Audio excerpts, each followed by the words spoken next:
تقدیر و تشکر میکنم از قاری بین المللی جناب آقای هاشمی که محفل ما را نورانی کردند. امام صادق علیه السلام در میان چهره‌های علمی و فرهنگی جهان اسلام با تلاش‌هایی که انجام دادند بیشک تأثیرگذارترین شخصیت در گسترش علم و فرهنگ در اسلام بودند.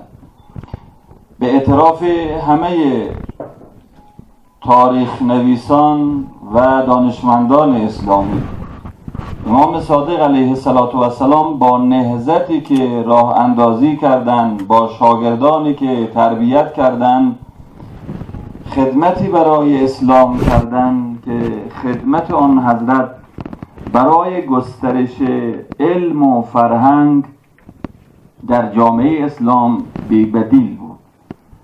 لذا می طلبد حوزه های علمیه، مراکز فرهنگی در رابطه با شخصیت آن امام همام نشست‌های علمی، مجالس مختلفی برگزار کنند که شورای علمای شیعه این وظیفه رو بر خود فرض دانستند که در ایام شهادت امام صادق علیه السلام سمینار بررسی علمی فرهنگی امام صادق علیه السلام رو برگزار کند و جا داره تقدیر و تشکر کنم از اعضای شورای علمای شیعه که این سمینار علمی رو داره برگزار میکنن و درود بفرستم به روح علما و خدمتگزاران، مخصوصا روح فقید حضرت آیت الله العظمای محسنی، بنیانگذار شورای علمای شیعه. و در قسمت بعدی قطعا مهمانان عزیز رو معرفی خواهیم کرد و مباحثی که از محضر این بزرگواران استفاده خواهیم نمود بیان خواهم کرد. و قبل از اینه که به معرفی مهمانان و مباحثی که انشالله از محضرشون استفاده بکنیم برسیم، از جناب حجت الاسلام و المسلمین آقای رضوانی بامیانی، مسئول کمیسیون فرهنگی شورای علمای شیعه، دعوت میکنم تا نکاتی رو که لازم میدانن بیان بکنن تا تشریف فرمای ایشان در جایگاه بر محمد و آل محمد صلوات بفرستید.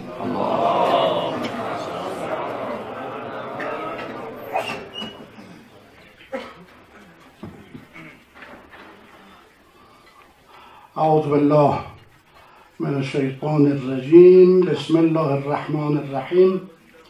الحمد لله رب العالمین و صلی الله علی محمد و آله و اصحابه اجمعین. خوشنودی روح مطهر نبی مکرم اسلام و سلاله اطهرش امام صادق صلوات بلند عنایت بفرمایید.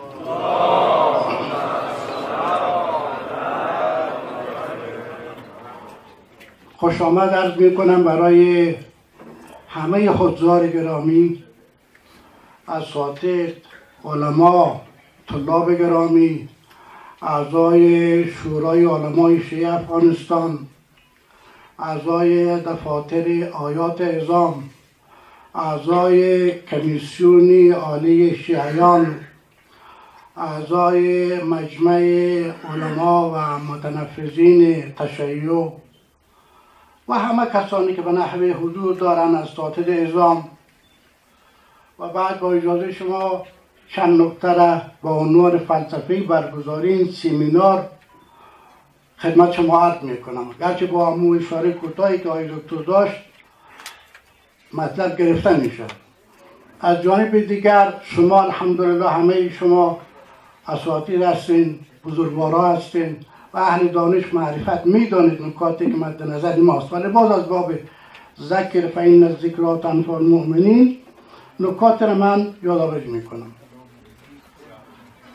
شاید شما هم مثل بنده معتقد باشید که جهان اسلام در شرایط امروز بدترین تجربه کل عمر خود را می‌بیند و مشاهده می‌کند. امروز مسلمانان متاسفانه در یک خواری، خفت، ذلت و سرشکستگی بی سابقه به سر می‌برند، به نحوی که واقعا اگر دقت کنیم و اگر دل باشد و احساس باشد و حس مسلمانی باشد، باید همه ما به وضع امروزی مسلمان ها خون گریه کنیم. جهان اسلام در لجه از خون غرق است. سر تا سر جهان اسلام جنگ، کشتار، خشونت، آوارگی، بیچارگی، دربدری، گرسنگی، قحطی و ناامنی. به عنوان نمونه اگر به مسئله فلسطین و غزه نگاه کنید، واقعا به فرمای حضرت امیر اگر مسلمان از غصه و از اندوه بمیرد کاری به جای نکرده است و حق و جانب است اگر از چنین اندوه و چنین غم و چنین غصه کسی بمیرد، مسلمانی بمیرد. شاید برای همه ما این سوال مطرح میشه که چطور شد مسلمانی که از لحاظ تاریخی، اسلامی که از لحاظ تاریخی اون همه عزت، اقتدار و اون همه تاریخ پر افتخار داشت، امروز به این ذلت رسید، به این خواری رسید، به این سرشکستگی رسید. به نظر میاد که همون نکته‌ای که علامه اقبال میگه که تا خلافت رشته از قرآن گسیخت، حریت را زهر اندر کام ریخت. ما باید جای اون خلافت را به امت تبدیل کنیم تا که امت رشته از قرآن گسیخت، حریت را زهر اندر کام ریخت.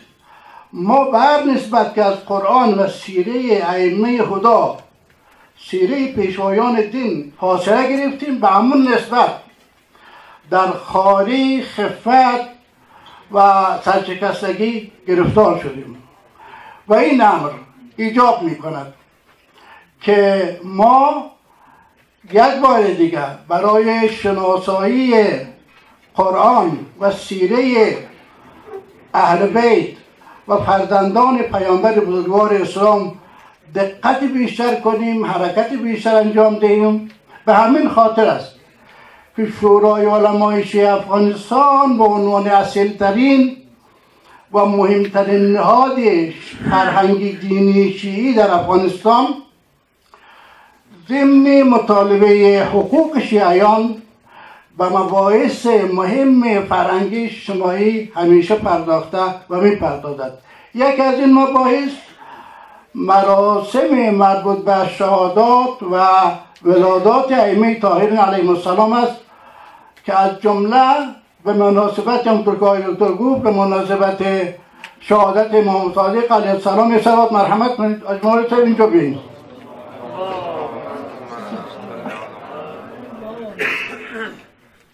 عرض می‌کردم که شورای علمای شیعه افغانستان به مناسبت شهادت امام صادق علیه السلام هم این سمینار بزرگ با عظمت و با کیفیت را برگزار کرده. ما امیدوار هستیم که این نوع حرکت ها و این برنامه ها سبب این شود که ما بیشتر بتوانیم سیره امام صادق علیه السلام را بشناسیم و در پرتو سیره آن بزرگوار به ترقی و تعالی برسیم.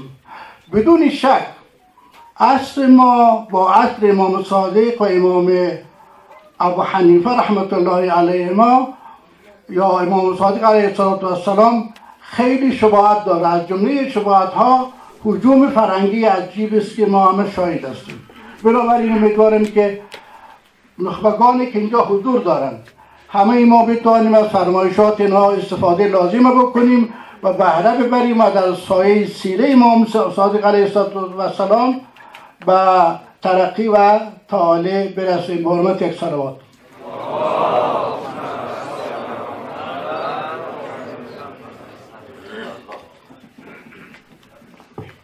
تقدیر و تشکر از جناب حجت الاسلام و المسلمین آقای رضوانی بامیانی، مسئول کمیسیون فرهنگی شورای علمای شیعه، که به خوبی هدف از برگزاری این سمینار علمی فرهنگی را تبیین کردند. خب ما بنایی بر سمینارها معمولا اینه که اساتیدی که حضور دارن همونجا نشسته صحبت بکنن، میکروفون در اختیارشون قرار بگیره، ولی به خاطر این که رسانه ها بتوانن راحت‌تر این سمینار رو مخابره بکنن و ضبط بکنن، از اینه که از مهمانان عزیز دعوت میکنیم در جایگاه حضور پیدا میکنن پیشاپیش پوزش میطلبم. خب مهمانان رو معرفی بکنم. در این سمینار علمی فرهنگی از حضور کارشناسان عزیز و بزرگوار مولوی صاحب ابراهیم بارکزی که همین نزدیک انشاءالله میرسه، مؤسس مدرسه عبدالقادر جیلانی و رئیس شورای علمای شرق کابل انشاءالله استفاده خواهیم کرد. از جناب مولوی صاحب عثمانی استاد حوزه و دانشگاه انشاءالله استفاده خواهیم بود و از جناب آقای دکتر محمد باقر سعیر انشاءالله، آقای سعیر شما تشریف بیارین بالا، استفاده خواهیم کرد. و مهمان بعدی جناب حجت الاسلام و المسلمین آقای اکرمی، مدیر حوزه علمیه خاتم النبیین انشاءالله استفاده خواهیم کرد. و از حضور آیت الله شیخ بشیر محمدی، مدیر حوزه علمیه امام موسی بن جعفر علیه السلام استفاده خواهیم کرد. و همینطور از حضور حجت الاسلام و المسلمین آقای غفاری، عضو شورای علمای شیعه و پژوهشگر مباحث قرآنی انشاءالله استفاده خواهیم کرد.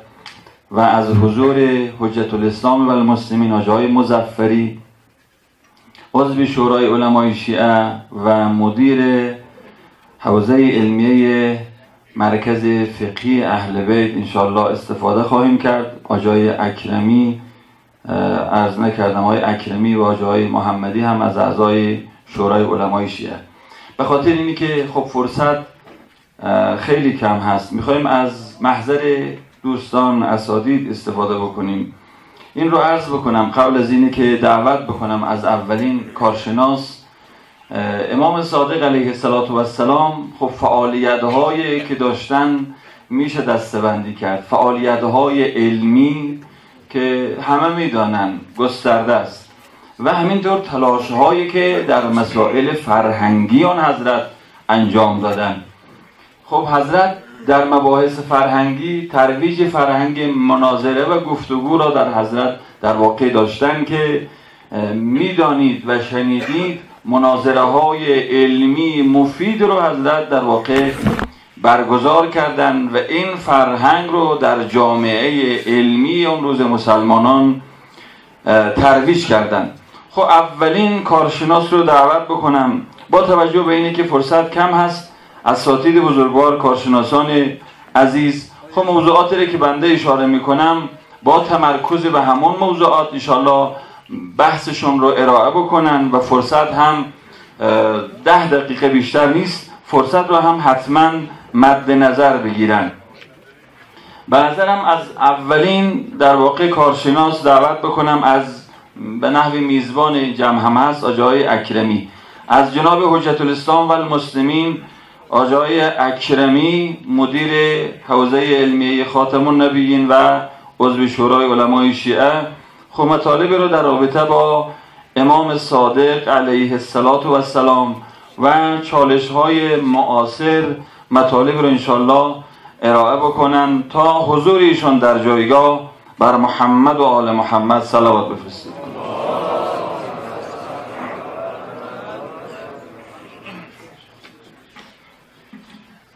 اعوذ بالله من الشیطان الرجیم. بسم الله الرحمن الرحیم. الحمد لله کما هو اهله. الصلاة و السلام علی سیدنا محمد و علی آله الطیبین الطاهرین. عنوانی که به من فرمودن امام صادق علیه السلام و چالش‌های معاصر، من این به یک شکل دیگه در میارم، و این که خب از امام صادق علیه السلام مجموعی از آثار و احادیث باقی مانده که اینا منابع فکری مذهب تشیع و در روزگار ما این حوزه‌های علمیه است که سخنگوی این مکتب و این مذهب هست و از این منابع باید افکار و احکام و معارف را استخراج بکنه. اگر این رو تبدیل به این سوال بکنیم که آیا اهل علم و حوزه‌های علمیه تانستن که نیازهای دینی و مذهبی مردم را برآورده بسازن یا نه، شاید ما در پاسخگویی این سوال دچار مشکلات متعددی باشیم. از امام علیه السلام مجموعه غنی و پربار و کافی در منابع حدیثی و فقهی و کلامی شیعه وجود دارد. شک در این نیست که اون امام بزرگ همون طوری که در عصر خودشان به تبیین احکام و معارف اصیل دین پرداختن، شاگردان بزرگ تربیت کردند که اینا وارث سنت و احکام و معارف اسلام بودند. اینا بعد ناشر شدند، به حلقه‌های بعدی منتقل کردند تا کم کم اینا مبدل شد به جزوه و رساله و کتاب. این روند ادامه داشت تا به امروز. اهل علم، علمای دین، حوزه ها واقعا به رسالت و وظیفه خودش عمل کرد یا نه؟ ما اگر قضیه را برگردانیم از جهت تاریخی به عصر شیخ طوسی رحمت الله علیه، در حدود 1000 سال قبل، اون شیخ بزرگوار که شب و روز خود را در راه خدمت معارف و علوم دینی گذاشت، آثار گرانبهای برای ما و شما به ارث ماند. اما در این فاصله 1000 سال آیا واقعا علمای اسلام و حوزه های علمیه در این فاصله 1000 سال کم نیست، آیا تانسته تغییرات چشمگیر بر اون چیزی که شیخ طوسی انجام داد بیفزایند؟ اون چیزی که ما نگاه میکنیم مجموعه فقهی بسیار گرانبهایی به وجود آمده، از مسالک الافهام تا جواهر الکلام تا ریاض المسائل و همین رقم 10 عنوان دیگه و هر کدامشن 10 جلد 20 جلد اینا هست. اما اکثر اینا در حدود 95% این منابع حول محور موضوعات میچرخند که در همون کتاب‌های مرحوم شیخ طوسی مطرح شده، در حالی که در این 1000 سال میشد فروعات فراوانی اضافه شود، موضوعات جدید مطرح شود و امروز ما از نگاه فقهی با مسائل متعدد مواجه هستیم. ما دچار فقر منبع نیستیم، ما دچار مشکل رکود فعالیتی. حوزه ها به رسالت خود عمل نکردند. علمای دین اونچنان که باید وظیفه خود را احساس میکرد و انجام میداد متاسفانه نشده. پدیده های جدیدی که وجود دارد، چی در قراردادها و عقود، چی در احوال شخصیه، چی در امور متعدد دیگه حقوقی، وقتی ما منابع رو میبینیم که در کلمات فقهای اینا پیدا نمیشه. در رساله های عملیه ما ببینیم که خیلی نیازمندی های جامعه مؤمنین دیده نمیشه. این فقر این منابع هست که کتاب های استفتاءات چاپ میشه تا جبران بکنه که جبران هم نمیکنه. بخش فقهی اگر واقعا ما خود را شاگردان مکتب امام صادق علیه السلام بدانیم، باید احساس مسئولیت بکنیم، روی این سرمایه غنی و گسترده‌ای که به ما در اختیار ما قرار گرفته کار بکنیم. کم نیست، منابع کم نیست، فراوانه، اما کار کمه. در بخش فقرم اگر ما نادیده بگیریم، در بحث معارف ببینیم که مباحث امروز ما در بحث کلامی و اعتقادی با مباحثی که در 8 قرن قبل مطرح میشد چقدر تفاوت کرد؟ بسیار تفاوت اندک کرد. ما در قبال بحران معنویت در زمان معاصر خود چی حرف برای گفتن داریم؟ ما چقدر از مکتب امام صادق میتونیم برای نیازهای امروزی خود استفاده بکنیم؟ چرا جوانان ما که تحصیلات ابتدایی و متوسطه داره دچار احساس پوچی میشه؟ این از کمبود کار حوزه ها و علمای دین نیست؟ قطعا هست. ما کار نکردیم. یک بار منابع رو ببینیم، عصر امام صادق علیه السلام را در نظر بگیریم که او امام همام و او بزرگوار اهل البیت چه کار کردن در اون زمان پر التهاب که از هر طرف یک جنبش سر بیرون میکشید و خود را مدعی امامت و پیشوایی و رهبری جامعه مسلمین میدانستند. مدعیان دروغی، فقهای بی اصل و اساس، اینا خودشان در مقابل امام قد علم میکردن. زمینه حکومت تا حد فراوان فراهم بود برای امام صادق، اما امام صادق به سوی این جاذبه های فریبنده ریاست و قدرت کشانده نشد. اهتمام کرد برای تبیین عقاید و احکام و معارف اصیل دین که هم در مقابل جنبش روشنفکری و روشنگری اون عصر بیستن و قرآن و حدیث را به عنوان 2 منبع مهم دین اسلام معرفی بکنن و هم شاگردان وارسته و برجسته تربیت بکنن که بتانن هر کدامشان یک جامعه را رهبری بکنن. امروز حوزه ها زیاده، کتاب زیاد چاپ میشه، اما این کتاب ها را در قبال منابع بگذاریم. ما چقدر پاسخگوی نیازها هستیم. در زمان کنونی ما یکی از مسائل بسیار حاد و غم‌انگیز مسئله ملیت‌گرایی و قومگرایی و نژاد و منطقه است. این عوامل امت مسلمه را تکه تکه و قسمت قسمت میکنه.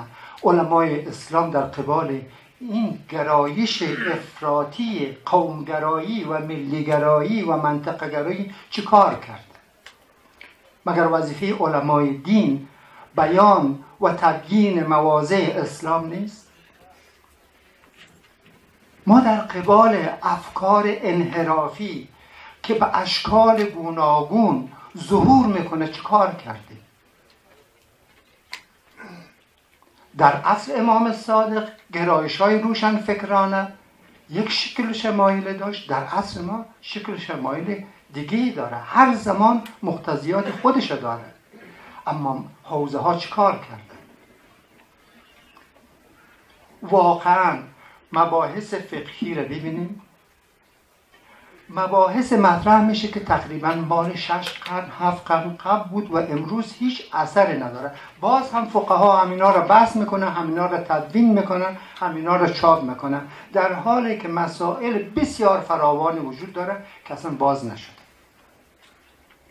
تهاجمات فکری از جناح‌ها و جهات مختلف علیه اسلام مطرح میشه ولی پاسخ جدی دیگر نمیشه. ما مشغول یک سری فروعاتی هستیم که اون فروعات ممکنه به سود دنیای ما باشه. با عرض معذرت ما چقدر در مقابل افکار غلوآمیز و افراطی داخل مذهبی خود حساسیم. افکار غلوآمیز و افراطی در هر دین و مذهب او را به انحراف میکشانه، سبب بدنامی میشه. سبب میشه که مباحث و موضوعات مهم اون دین و مذهب فراموش شود و یک سری اعمال فرعی جای اصول و اعتقادات مهم دین و مذهب رو بگیرد، ولی حرکت در خور تحسینی اصلا وجود نداره. به عنوان یک طلبه کوچک عرض اینه، اگر ما واقعا طرفدار این مکتب و این مسلک و این راهیم و اعتقاد داریم که امام صادق علیه السلام در عصر خودش یکی از مدافعین راستین و مروجین دین مبین اسلام و معارف قرآن کریم بوده، در این مسیر لااقل به اندازه قدرت و توان خود حرکت بکنیم و خداوندم انشاءالله برکت میده و آثارش در امت اسلام مشاهده خواهد شد. بر محمد و آل محمد صلوات.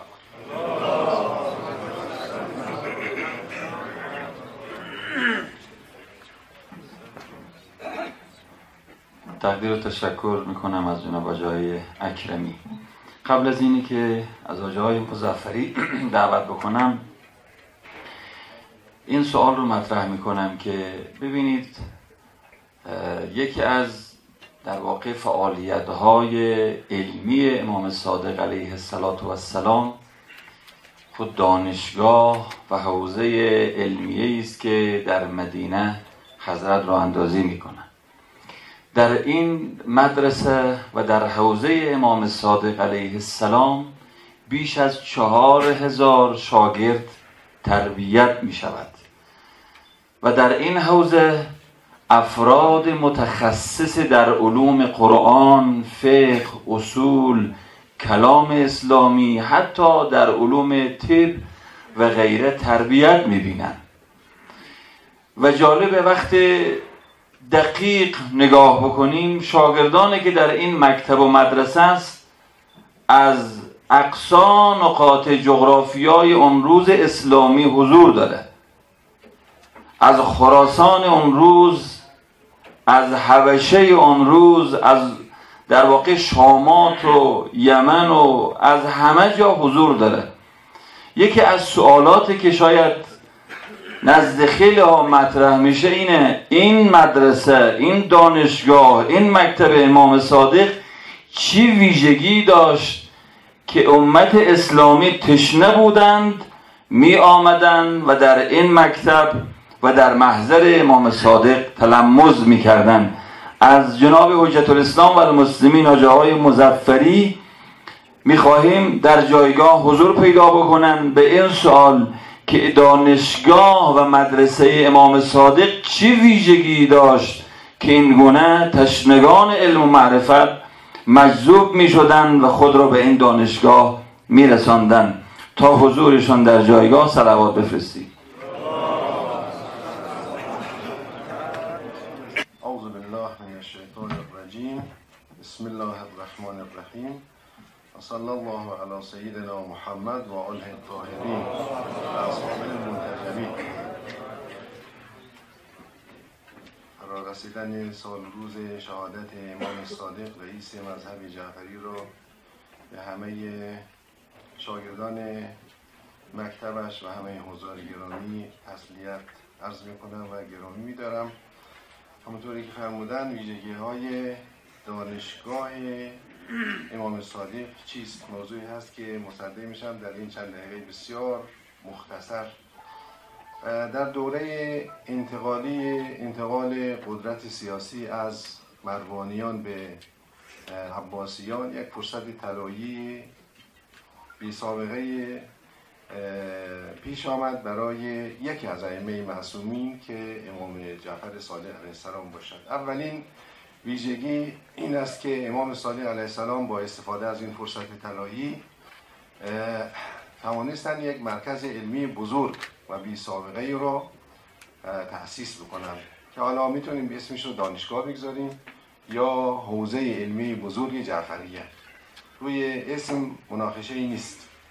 اولین ویژگی این دانشگاه یا این حوزه بزرگ علمی این است که رئیس و مدیر این حوزه یک امام معصوم است. ما قبل از امام صادق علیه السلام و بعد از امام صادق علیه السلام تا کنون نداریم و چنین فرصتی پیش نیامد که یک امام معصوم توفیق اینو پیدا بکنه که یک حوزه بزرگ علمی را تأسیس بکنه و بعد مدیریتش رو و ریاستش رو به دست بگیره. این اولین ویژگی هست، مگر اینکه انشاءالله حضرت حجت عجل الله تعالی فرجه الشریف تشریف بیاره و ایشون انشاءالله اون عالم را پر از علم و پر از عدل خواهد کرد. این اولین ویژگی این دانشگاه است. دومین ویژگی این است که شاگردان این دانشگاه از بلاد مختلف اسلامی، از عراق، از مصر، از خراسان که شامل افغانستان هم میشه، خراسان امروز، و از یمن، از شمال و جنوب و شرق و غرب امپراتوری اسلامی رو آوردن به طرف مدینه. اینها با افکار مختلف، با مکاتب مختلف، با عقاید مختلف، با مذاهب مختلف و با ادیان مختلف. این یک ویژگی واقعا بی سابقه هستش و خودش جای بحث هست، جای تأمل هستش. ویژگی سوم این است که در میان شاگردان امام صادق علیه السلام کسانی بودند که امام بودند، خودشون مؤسسان مذهب بودند. لااقل 2 نفر از مؤسسان مذاهب اسلامی برادران اهل سنت بالاتفاق از شاگردان امام صادق علیه السلام بودند، امام ابو حنیفه و امام مالک ابن انس و سفیان ثوری و بقیه بزرگانی که هر یک خودشون جز ائمه بودند. به تعبیر کتاب‌های برادران اهل سنت، منابع معتبر، اینها جز ائمه و اعلام بودند، اما زانوی تلمذ در برابر علم آسمانی امام صادق علیه السلام زدند و تلمذ کردند و آن هم به تعبیر ابن تیمیه و آلوسی اینها افتخار می کردند که شاگرد امام صادق بودند، با افتخار یاد می کردند. این هم خودش یک ویژگی منحصر به فرد است. ما در تاریخ شاید نداشته باشیم که رؤسای مذاهب و مکاتب بیان در پای درس یک شخصیتی زانوی تلمذ بزنن، اون هم به این شکل، و بعد این ویژگی سوم میشه. خب الان یه استفاده از این نکته هم میتونیم بکنیم، ببینیم در زمان امام صادق علیه السلام چقدر روابط پیروان مذاهب اسلامی چقدر حسنه بوده که رؤسای مذاهب اسلامی می آمدن در درس رئیس مذهب جعفری شرکت می کردن. چقدر رابطه اینها حسنه بوده، چقدر رابطه تعامل اینها چقدر قابل تحسین بوده. و الان امروز را ما الان نگاه بکنیم، وضعیت جهان اسلام را مقایسه بکنیم با زمان امام صادق علیه السلام. امروزی که متاسفانه عده‌ای که نام خودشون رو مسلمان میدانند و به قصد تقرب به خدا میآیند پیروان مذهب جعفری را، یا برعکسش که من ندیدم که این گونه باشه یا شینه باشه، پیروان مذهب جعفری رو سر ببرند. این وضعیت رو ما مقایسه بکنیم با اون دوران طلایی که در زمان امام صادق علیه السلام بوده که بزرگان اعلام و ائمه اهل سنت افتخار میکنن که در حلقه درس امام صادق علیه السلام شرکت داشتن. این ویژگی سوم هست. ویژگی چهارم گستره علمی بی سابقه هستش. اون حوزه‌ای که امام صادق علیه السلام راه اندازی کرده بود، اون دانشگاهی را که حضرت تأسیس کرده بود، از لحاظ علمی یک دایره وسیعی از علوم روز را شامل بود. به بیان دیگر اکثر علوم رایج در اون زمان خودش را در حوزه امام صادق علیه السلام تدریس میشد که بعد اگر وقت بود من میپردازم به این. این ویژگی چهارم. ویژگی پنجم کمیت بی سابقه است از لحاظ تعداد، که بیش از 4000 نفر سعادت و توفیق فراگیری علم و مختن علم را از محضر معصومانه امام صادق علیه السلام داشتند و این در کتاب ها ضبط شده و صرف ادعا نیست. مثلا ابن عقده زیدی که غیر امامی هستش، ایشون یک کتاب رجالی دارد، در اونجا اسامی را شمردن و آوردن و همچنین کتاب های دیگر بیش از 4000.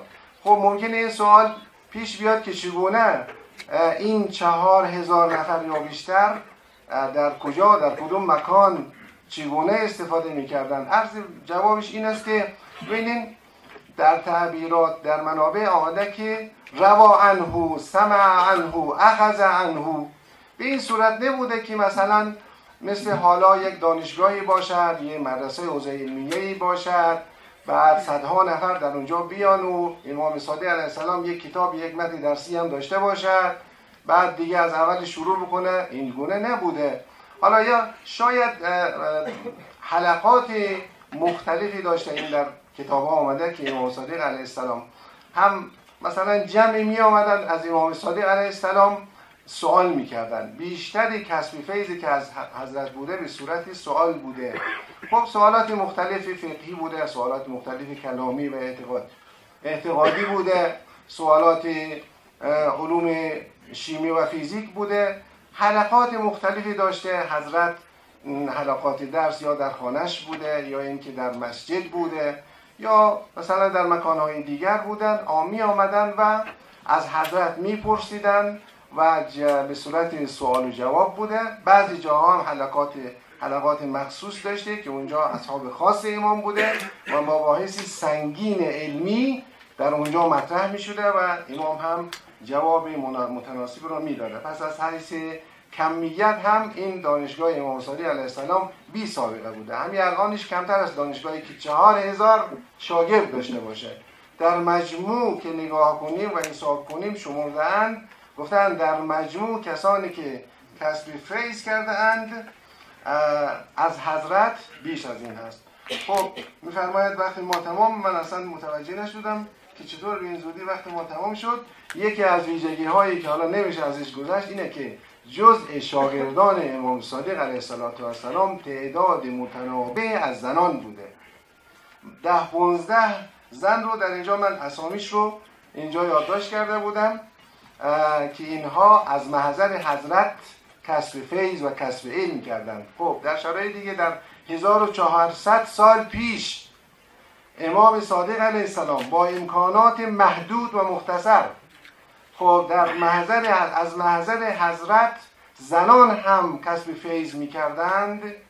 در شرایط فعلی به طریق اولا باید چنین باشد. من بیش از این وقت شریف شما رو نمیگیرم و السلام علیکم و رحمت الله و برکاته. تشکر و قدردانی از جناب آقای مظفری.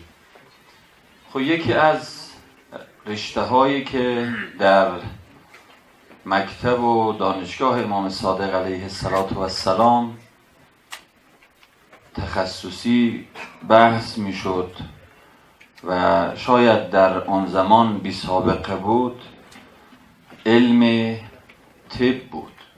لذا شاید برای اولین بار بود که در جهان اسلام در مکتب امام صادق علیه السلام حضرت شاگردانی تربیت کردند مثل جابر ابن حیان ها که اونها هر کدام هنوز هم در علم طب در واقع روی اونها حساب میشه.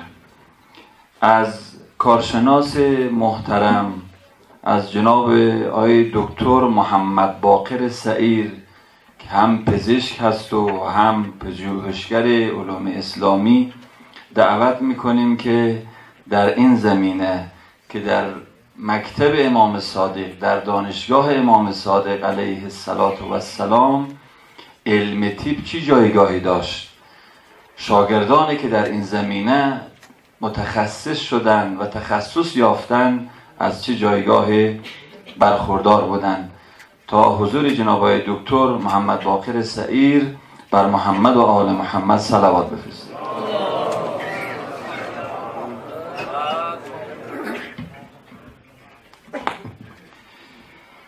خوشنودی روح پرفتوح رئیس المذاهب امام جعفر الصادق علیه السلام، صلوات دوام بلندتر ببرید.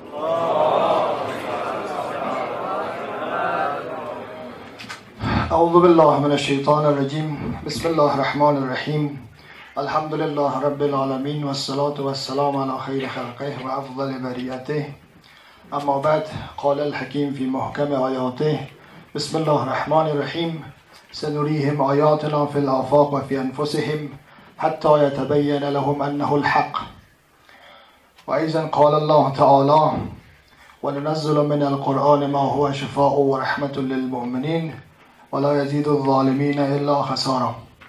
عرض سلام و حرمت و ادب دارم محضر همه حضار گرامی سلسله جلیلی روحانیت و تمامی دستاندرکاران مطبوعاتی.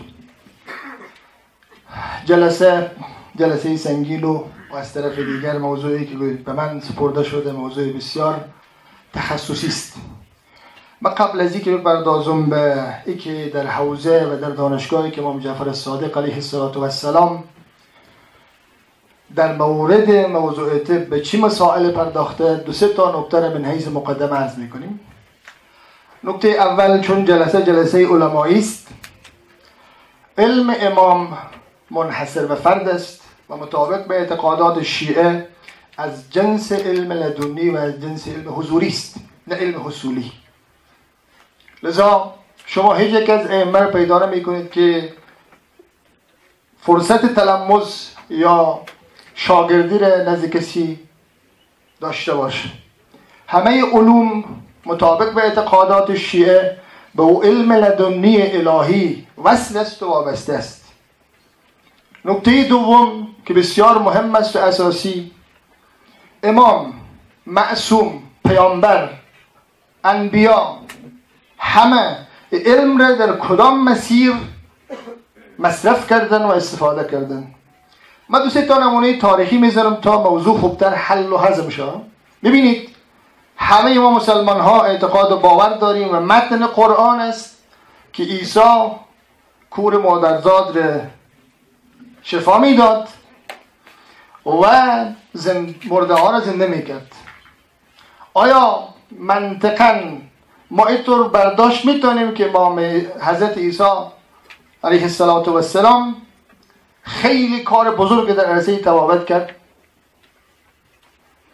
بلکه استفاده از هر بخش علمی و از هر فرصت علمی به خاطری بوده که کسانی که در او زمان زندگی میکردن، کسانی که در او زمان حیات داشتن، بتوانند به وسیله علمی که وابسته به علم لدنی الهی هست به سوی اصل مقصد و اصل مرام هدایت کنند.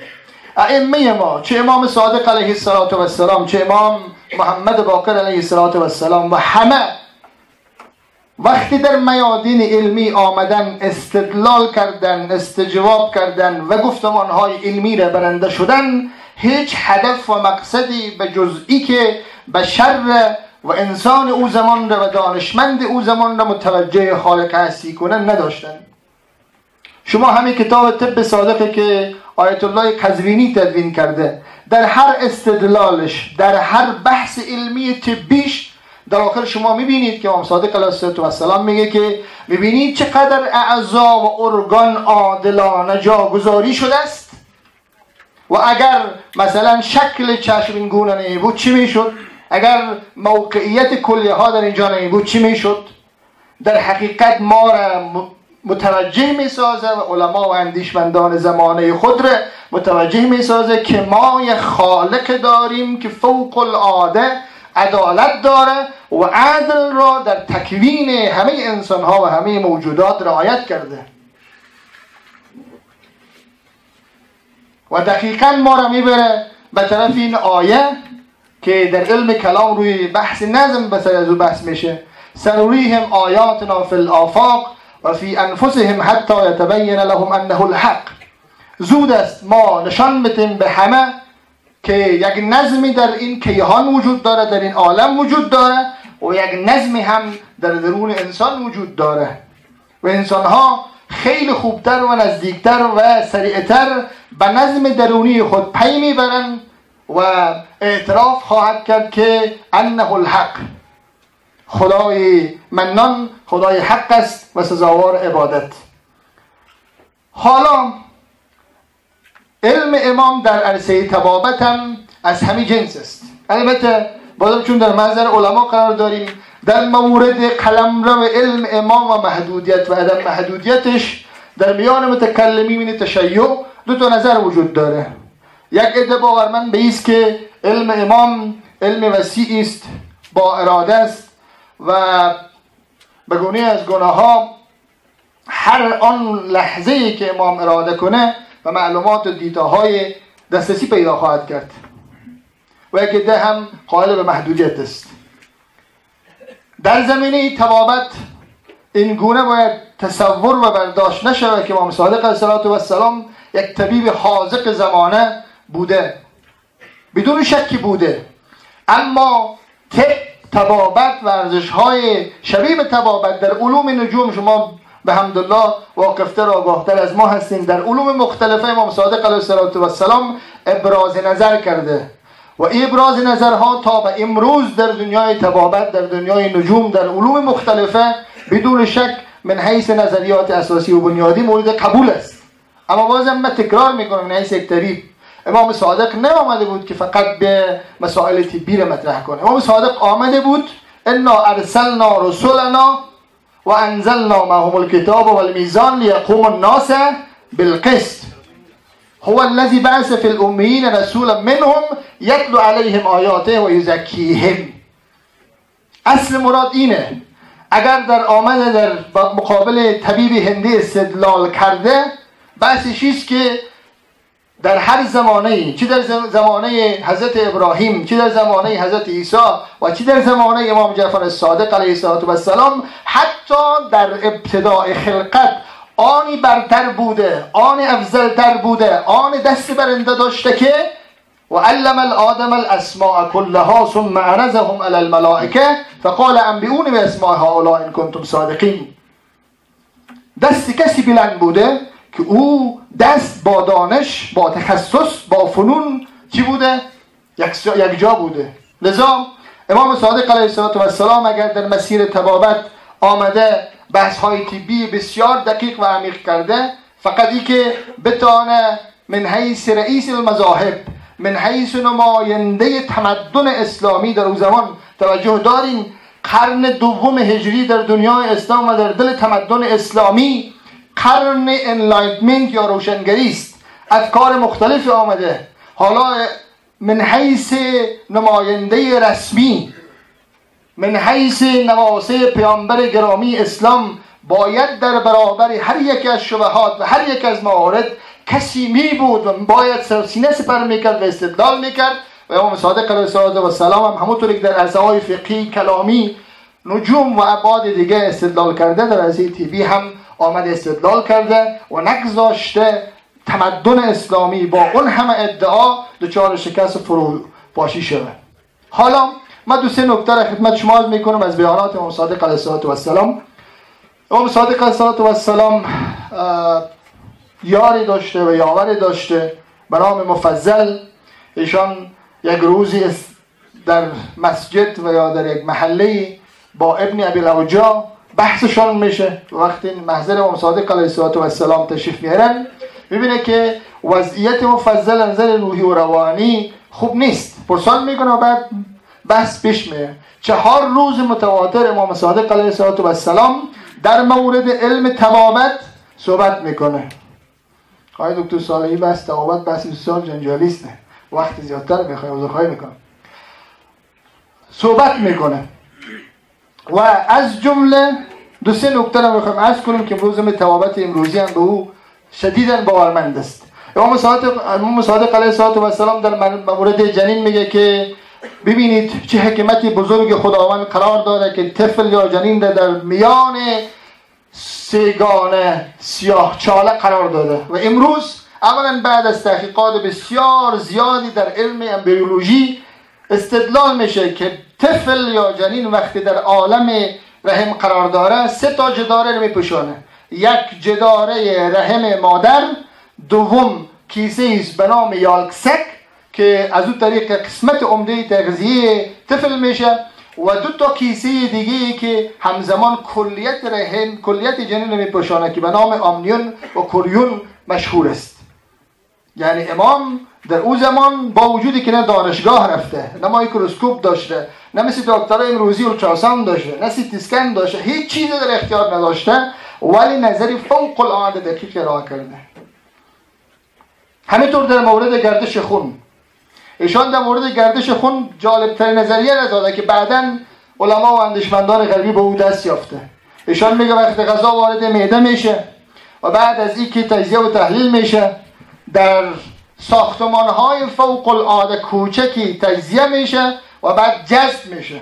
امروزه علم طبابت ایره به اثبات رسانده که در درون امعای کوچک ساختمان‌های بسیار ظریفی به نام ویلایه‌ها که تعدادش بیش از میلیارد هاست، غذاها جذب میشه و وارد سیستم خون میشه.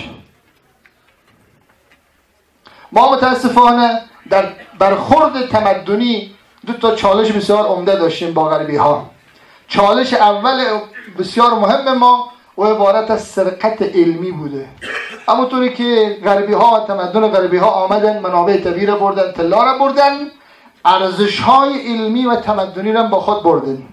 خیلی کم است کسانی که امروز قبول کنن که جابر ابن حیان شاگرد طراز اول امام صادق مخترع و بنیانگذار علم کیمیا است.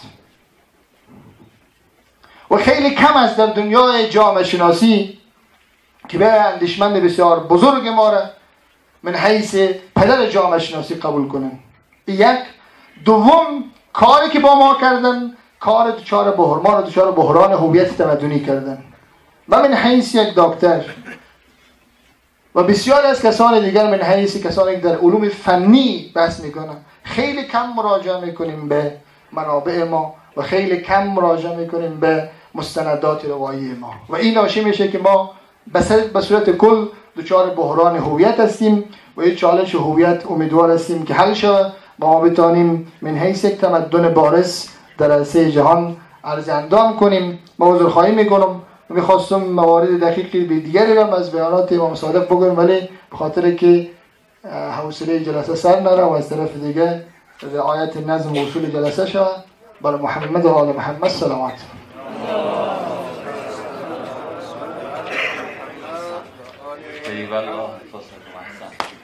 خب تا دوستان ما برنامه پذیراییشون رو دارن یه مقدمه عرض بکنم، بعد انشاءالله از آقای عثمانی استفاده میکنیم. یکی از چالش هایی که همیشه اسلام با او روبرو بوده عبارت است از افراط‌گرایی. از همان زمانی که پیغمبر اکرم مبعوث به رسالت شد دعوتش رو آغاز کرد، بعد در طول مسیر در واقع اجتماعی که پیغمبر اکرم داره گاه ناگاه میبینیم آن حضرت با افراط‌گرایان مقابله میکنن. شما نمونه های حتما در تاریخ دیدید. در جایی وقت حضرت میخواهد بیت المال رو تقسیم کند، فردی به عنوان مسلمان اعتراض میکنه، میگه یا رسول الله عدالت پیشه کن. یعنی افراط حتی پیغمبر اکرم رو عادل نمیداند. افراط گرایی در جامعه اسلامی متاسفانه گاه ناگاهی بروز پیدا میکرد که همه میدیدن. در صحیح بخاری نقل میکند کان ابن عمر رضی الله تعالی عنه یراهم ای الخوارج شرار خلق الله تعالی. در صحیح بخاری از صحابی گرامی عبدالله ابن عمر رضی الله تعالی عنه که یکی از کسانی است که خیلی روایت نقل شده از ایشان در واقع نقل کرده که عبدالله ابن عمر بدترین خلق، بدترین مردم کی رو میدید؟ خوارج رو میدید. میگفت اینها کسانی هستند که افراط کردن، افراطگرا بودن.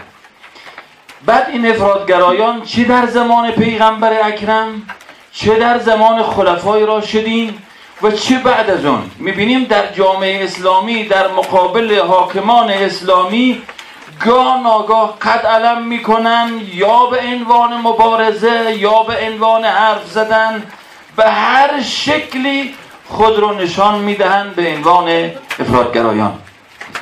خب بعد این در واقع قاعده در زمان امام صادق علیه السلام هم وجود داشت، ولی وقتی نگاه بکنیم در مکتب امام صادق، در دانشگاه امام صادق علیه السلام، یکی از کارهای اصلی که در این مکتب انجام گرفت مبارزه با افراطگرایی بود.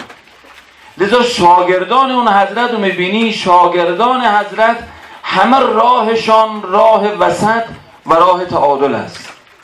خب این سوال پس خیلی سوال مهمی است که امام صادق علیه السلام به عنوان امام و به عنوان فردی که سکاندار علمی و فرهنگی اون روز بود در جهان اسلام چه فعالیت‌های در جهت مبارزه با افراطگرایی کرد. از محضر برادر گرامی جناب آقای مولوی عثمانی دعوت میکنیم که مبارزه با افراطگرایی در سیره امام صادق رو برای من و شما توضیح بدن، انشالله تا ایشان در جایگاه حضور پیدا میکنن.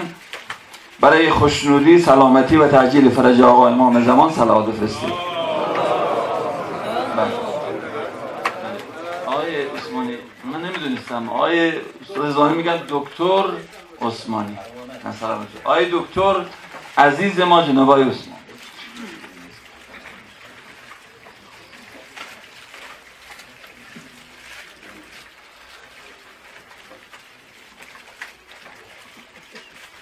الحمد لله نحمده ونستعينه ونستغفره ونؤمن به ونتوكل عليه ونعوذ بالله من شرور أنفسنا ومن سيئات أعمالنا من يهده الله فلا مضل له ومن يضلله فلا هادي له ونشهد أن لا إله إلا الله ونشهد أن محمدا عبده ورسوله اللهم صل على محمد وعلى آل محمد كما صليت على إبراهيم وعلى آل إبراهيم إنك حميد مجيد.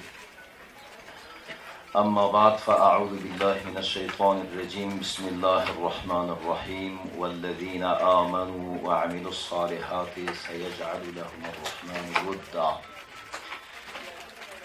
وعن أبي هريرة رضي الله تعالى عنه قال قال رسول الله صلى الله عليه وسلم إذا أحب الله عبدا نادى جبريل إن الله يحب فلانا فأحبه فيحبه جبريل فينادى جبريل في أهل السماء إن الله يحب فلانا فأحبوه فيحبه أهل السماء ثم يعذو له القبول في الأرض.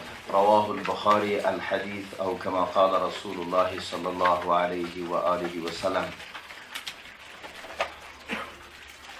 با حصول کسب اجازه از حضور همه شخصیت‌های علمی، دانشمندان، اساتید، دکتر صاحبای عزیز، شیوخ، علما، مجاهدینی که حضور دارند، اگر به نوبت تک تک باز نام بگیریم خیلی زیاد وقت میشه، ببخشید. پیش از اینکه به بحث بریم، مجلس هم علمی هست، نخبگان علم و دانشمندان هست. ایستاد شدن در حضور شخصیت‌های علمی، دانشمندان، به مثابه این است که یک انسان کجاوه انگور در پشتش باشه کل شمالی را بگرده که انگور رو بخریده. یه خوب مزه نمیکنه. با انگور فروش که انگور بفروشی چی فایده میکنه؟ ولی از باب تذکر و ذکر فین الذکرى تنفع المؤمنین میشه که در یادآوری شود بعضی موضوعات استفاده کنیم، از هم دیگر خوشحال میشیم که در خدمت شما قرار داریم. ثانیاً از برگزار کننده مجلس یا حفله تشکر و سپاسگزاری میکنیم که کوچک نوازی کردن، ما را هم سهیم ساختن. تشکر از ایشان. ولی موضوعی که به ما سپرده شده اعتدالگرایی در سیره امام صادق علیه السلام و مبارزه با افراط یک کتاب کار دارد. در آنچه که ما بحث میکنیم از ذخایر تسنن، البته ذخایر تشیع را هم باز کردیم. آنچه که ذخایر تشیع است بیخی زیاد، ولی ذخایر تسنن یا منابع تسنن هم که باز کردیم دیگه دیدیم خیلی ها زیاد. گفتیم از این کدام تا ازیره بگیم. خب به هر صورت به عنوان مشت نمونه خروار خدمتتان بعضی نکاتش اشاره میکنیم، خدا کنه که مفید قرار بگیره. ولی پیش از اینکه به موضوع بپردازیم به سه نکته که یاران و دوستای ما قبلا اشاره کردن ما هم معتقد هستیم. شکی نیست که فقها، بزرگان دین، ائمه معصوم به عبارات اهل تشیع، متخصصین همه ایشان هستند.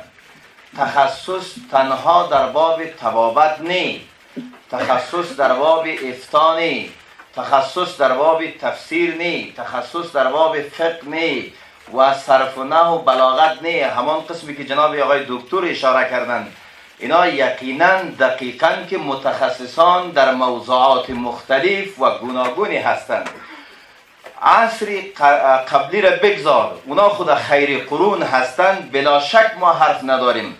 از تشیع و تسنن هرچی که است، من جمله در عصر فعلی که ما 15-16 جلد از تفسیر آقای مکارم شیرازی حجت الاسلام مطالعه کردیم و از تفسیر المیزان که از علامه طباطبایی هست از او تقریبا 8 جلدش مطالعه کردیم. از آقای قرائتی 5 جلد مطالعه کردیم. ما هنوز به مینا نرسیدیم. به مرتبه تقوایشان، علمشان، دانششان، فرهنگشان از همه بود. امام صادق خوب بگذار، او خوب جای خود محفوظ است. ما به عصر فعلی نمیرسیم، در عصر قبلی خود جای خود بوده باشم. میریم به سراغ قبل از اینکه بحث کنیم از نظر علمای جرح و تعدیل با تسنن که در ذخایر تسنن، یعنی جرح و تعدیل به عبارات محدثین اهل سنت، کسایی که در زندگیشان اندکی دروغ گفته باشه ما نمیپذیریم. میگیم این راوی دروغ گفته در زندگیش، حدیثش مردود است، قابل پذیرش نیست پیش ما. و ثقه هم گفته نمیتونیم. و در باب جرح و تعدیل که داخل میشیم، این معنا نیست که اونجا علما نقطه تعصبیت پیششان باشه و به عنوان تعصب شاید ممکن است که باشه، شاید ممکن است باشه بعضی ها، ولی به صورت عموم نیست. ابن معین یک پیش از بحث اول اقوال علما یک دو سه نکته تذکر میتیم. ابن معین یکی از علمای رجال شناس اهل تسنن هست که خیلی ها مورد اعتماد است. میگه که فإن جعفرا ثقة مأمون، هم ثقه بود هم امین بود. دو صفت عظیمه این بزرگوارد جرح و تعدیل برایش میده. میگه که ثقتون در باب رساندن حدیث به دیگران چی بود؟ ثقه بود. ثقه که ما گفتیم دیگه حق جرح کسی نداره که بالاش جرح بکنه. و از طرف امین که گفتیم همه خیانتگرای ها برطرف میشه، دور میشه، خلاص.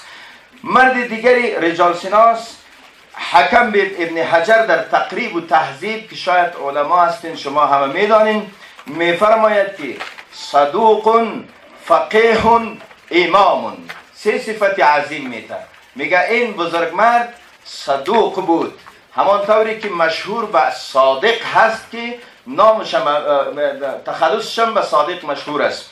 میگه که صدوق، این به تعصبیت نمیگه که در خودش سنی باشه و بیا کسی را بگه که تو صدوق نیست، کاذب است علیاذ بالله. میگه صدوق، بسیار صدوق است، راستگوی هست، هیچگاه در روایاتش کسب از برایشان مشاهده نمیشه. بعد میفرماید فقیه، ما که فقیه گفتیم متخصص در همه امور میشه، نه تنها در بود طبابت، نه تنها در بود تفسیر، نه تنها در بود فقه، به همه امور متخصص. حالا یک نکته میگیم، ما فعلا با تجربه کم خود من، فقها اگر دکتر نبودن فوق دکترا بودن، فوق دکترها بودن. چرا؟ در بود حیض و نفاس داخل میشه، در بود قتل داخل میشه، در بود کرمینال تکنیک روز موت روز بشمه و شست و اینا داخل میشه، جرایم و جزاها داخل میشه. اینا نه در او وقت مثل که جناب آقای دکتر پیشتر اشاره کرد که نه ابزار پیشرفته‌ای داشتن، نه معاینات سیتسکنی داشتن، اما میفهمیدن، پس معلوم میشه که متخصص بودن. امام، فقیه و صدوق. امام مالک که پیشتر جناب استاد اشاره کرد که شاگردشان هست، بلی دقیقاً اون بزرگمرد نیز میفرماید فما کنت اراه الا علی ثلاث خصال، میگن ندیدم محمد ابن جعفر را مگر همیش به 3 خصلت دیدم.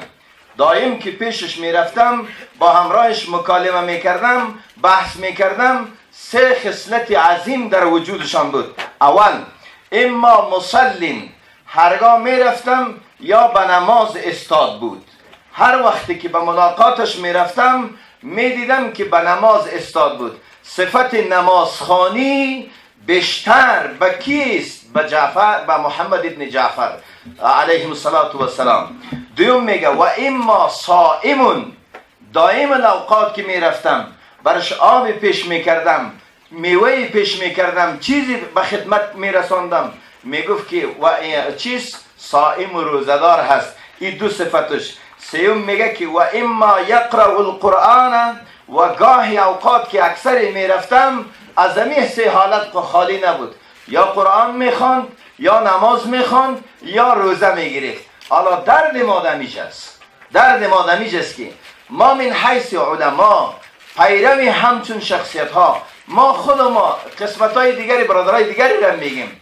مسلک احناف حنفی مذهب، خود امام ابو حنیفه و کجاست؟ ما و کجا ماندیم؟ لااقل به یک استقامت رایشان که آدم بره کافی است. ولی ما خود تسلی به یک گپ میتیم، خداوند میگه که لا یکلف الله نفسا الا وسعها. همین گپ به ما و شما انشاءالله کافی است. بمون بعد میفرماید که ما رأیته، ندیدم هیچگاه که صحبت بکنه با کسی همیش با وضو بود، همیش با طهارت بود. همانطوری که فقه امت اسلامی میفرماید مردی همیش وضودار مسلح در برابر ابلیس و شیطان می بوده باشد، این بزرگ مردان مسلح بودن، همیشه مسلح بودن معنویت همیش امرایشان بود.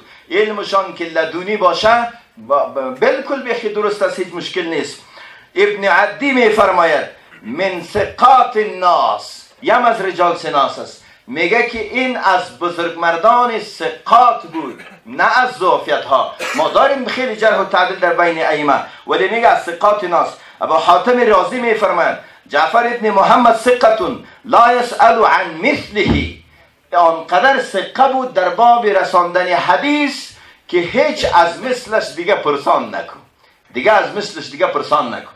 بعد میریم به سراغ نسائی که کتاب حدیث هست، اون بزرگمرد نیست از جمله ثقه ذکر میکنه. ابن حبان ذکر فی طبقات اتباع التابعین کان من سادات اهل بیت فقیها عالما فاضلا. این صفات را میده. ابن حبان میفرماید از سادات اهل بیت رسول گرامی صلی الله علیه و آله و سلم بود و ضمن آن فقیه بود، عالم بود و فاضل نیز بود. این صفات این بزرگمرد میده. و میریم به سراغ ابن ابی مقدام، کسی دیگری رجال شناس است. میگه کنت اذا نظرت الى جعفر ابن محمد علمت انه من سلالة النبیین. سبحان الله. میگه هر وقتی که به سراغشان میرفتم، به طرفشان، به چهره مبارکشان سیل میکردم، یقین میکردم که این مرد عادی نیست، بلکه از سلاله پیامبر علیه السلام هست. و یقینا که بود. و کسی دیگری هم میفرماید، زهیر میفرماید، میگه قال ابی جعفر بن محمد میفرماید که به نزد من یک همسایه‌ای بود. آن همسایه فکر میکنم که اندکی نفاق افغان بودم. پورا شد. ما خب تو موضوع نرسیدیم. اگر ما یک دقیقه وقت داریم، ما وقت خود داریم واقعی. بس میگیرید انشاءالله جمع میکنیم انشاءالله بخی جمع میکنیم. بعد میفرماید که برای من یک همسایه‌ای بود، یزعم انک تبرأ من ابوبکر و عمر.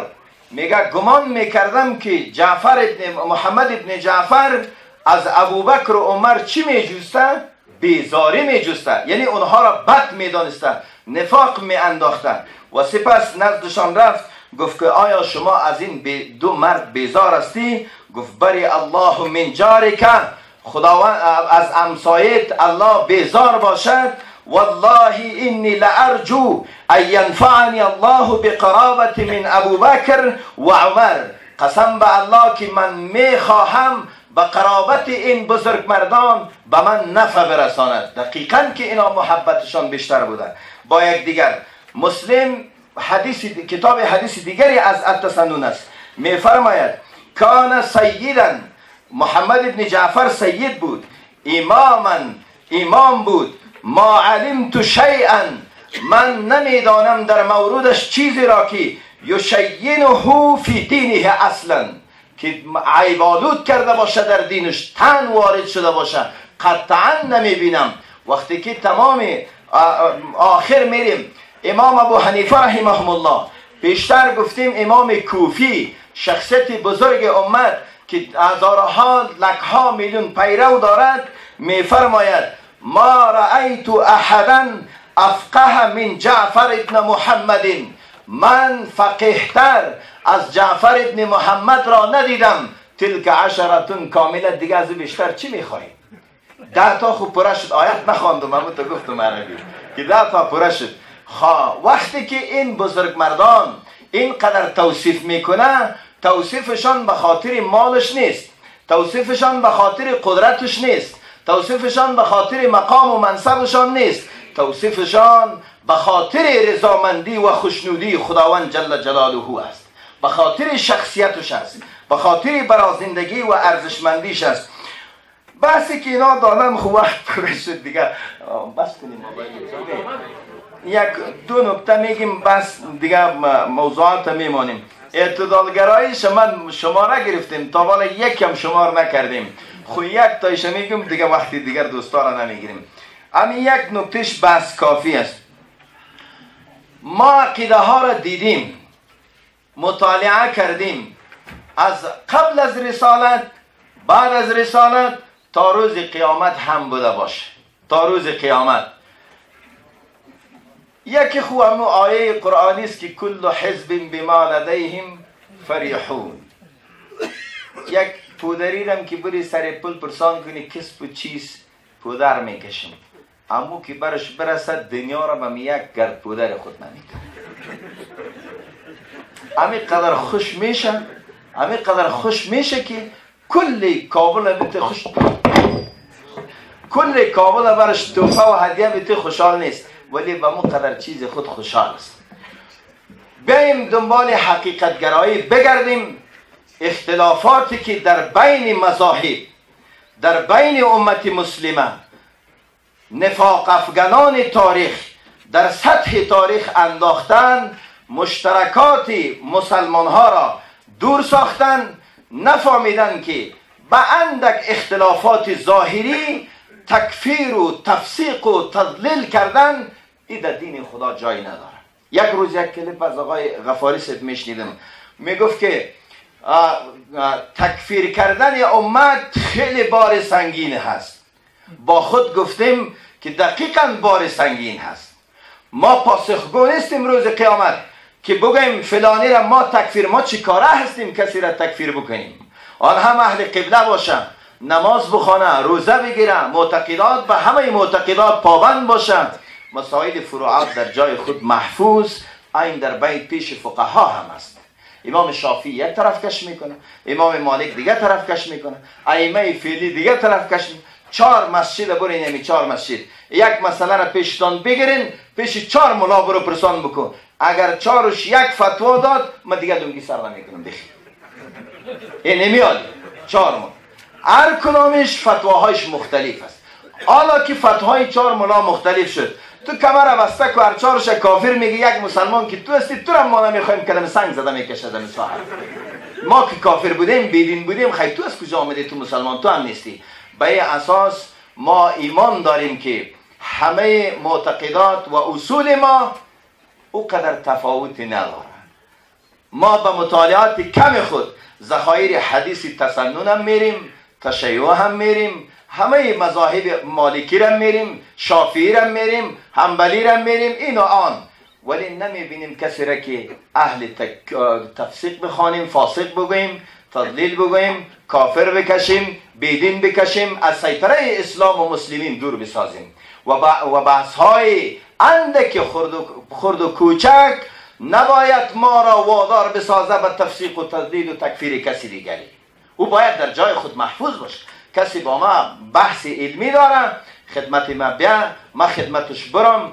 برادروار، همان طوری که پیشتر اشاره کردن، اینها 4000 شاگردی که یکی از اعتدالش امی بود که در 4000 شاگردی که در خدمت امام میان، بلکه بیشتر هم ما دیدیم جایی 4000 شاگردی که میان تلمذ شاگردی میزنه، کسب علم فیض میکنه، اخلاق کسب میکنه، اعتدالگرایی کسب میکنه، افراطیت را دور میاندازه. اینا خو همه جعفری نیست، همه خو اهل تشیع نبود، بلکه فرقه های مختلف، بلکه بزرگترین شخصیت علمی حنفی که خود امام ابو حنیفه رحمت الله علیه باشد بر شهادت میده.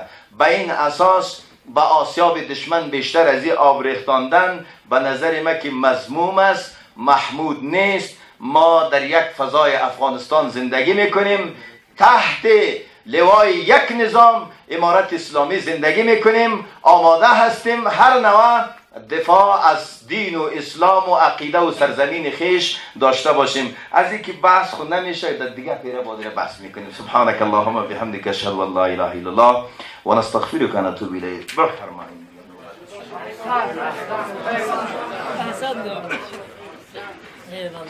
طیب الله انفسکم.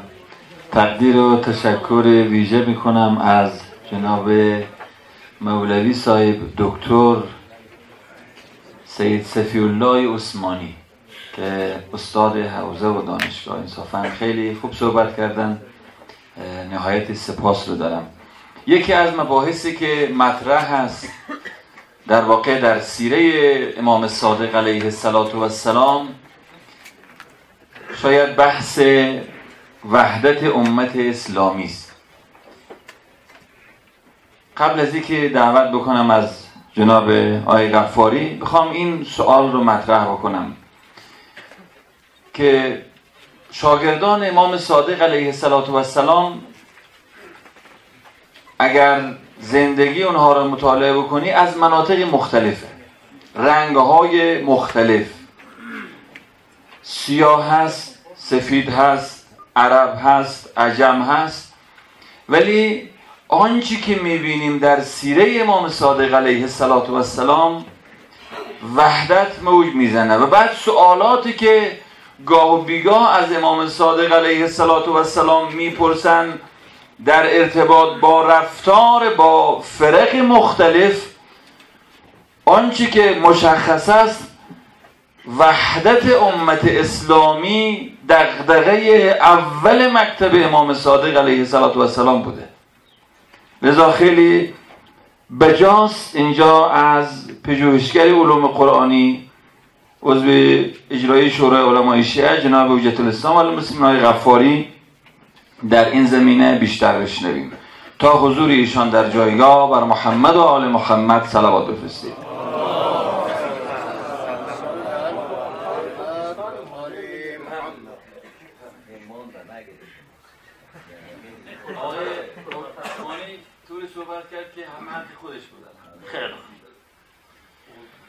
السلام علیکم و رحمت الله. اعوذ بالله من الشیطان الرجیم. بسم الله الرحمن الرحیم. الحمد لله رب العالمین والصلاة والسلام علی رسول الله و علی آله و اصحابه المنتجبین والسلام علینا و علی عباد الله الصالحین. فرارسیدن سال روز شهادت امام جعفر صادق علیه السلام را خدمت همه شما تسلیت عرض میکنم. برای شادی روح مقدس پیامبر گرامی اسلام، روح مقدس امام جعفر صادق، ارواح ملکوتی علمای اعلام، مخصوصا روح ملکوتی حضرت آیت الله العظمی محسنی، صلوات دیگری.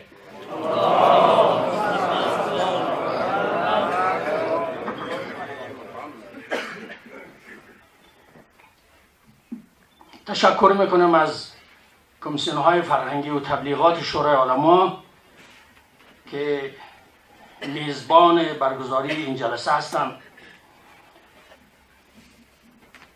درباره وحدت مسلمان های چند کلمه، اونم مرتبط با سیره امام جعفر صادق علیه السلام، صحبتی خواهم داشت. ائمه ما و شما همه، چه ائمه اهل بیت چه ائمه مسلمان ها در طول تاریخ، وظیفه خود می دانستند که دستورات قرآن را و سنت پیامبر بزرگوار اسلام را در جامعه تطبیق کنند و همو را ترویج کنند. ائمه اهل بیت علیهم السلام هم وظیفهشان همین بود. همچنان که درباره وحدت مسلمان ها در قرآن آمده انما المؤمنون اخوه واعتصموا بحبل الله جمیعا ولا تفرقوا ان هذه امتكم امه واحده وانا ربكم فاعبدون. مورد دیگر وانا ربكم فاتقون. یا در سیره پیامبر بزرگوار اسلام میدیدن که در هر موردی که کوچکترین نزاعی در جامعه پیش می آمد، حضرت عاجل به او رسیده می‌کرد و باعث اتحاد و یک پارچگی جامعه اسلامی بود. نمونه بسیار بزرگش که ما و شما با مردم هم صحبت میکنیم، اما اختلاف بسیار طولانی بین اوس و خزرج بوده. در ادامه همین آیه شریفه واعتصموا بحبل الله جمیعا ولا تفرقوا آمده که واذكروا نعمة الله عليكم إذ كنتم أعداء فألف بين قلوبكم فأصبحتم بنعمته إخوانا وكنتم على شفا حفرة من النار فأنقذكم منها. اکثر مفسرین میگن که اشاره به همون خصومتی است که بین اوس و خزرج وجود داشت با تشریف آوری پیامبر بزرگوار اسلام به یثرب که بعداً مدینه النبی و مدینه الرسول نامگذاری شد، برای همیشه نقطه پایان گذاشته شد. گاهی بین قبایل عرب به خاطر خصومت‌های قدیمی که وجود داشت زمینه برخورد فراهم میشد. عاجل پیامبر بزرگوار اسلام دست به کار میشد و اونا را به وحدت فرا میخواند و متحد میساخت. قبایل مختلف یا حتی در بین جوامع جاهلی هر تقسیم بندی میتونه باعث خصومت شود، باعث دردسر شود. در قریات ندیدیم قریه بالا پایین، این طرف جوی اون طرف جوی، خود یک دو مجموعه بسیار جداگانه حساب میکنن و بین خودشان بعضی وقتا خصومت ها و جنجال ها و دعواها در میگیرن. یکی از عناوینی که در صدر اسلام وجود داشت مهاجر و انصار بود. انصار این کسانی که در مدینه بودن و مسلمان ها کمک کردند.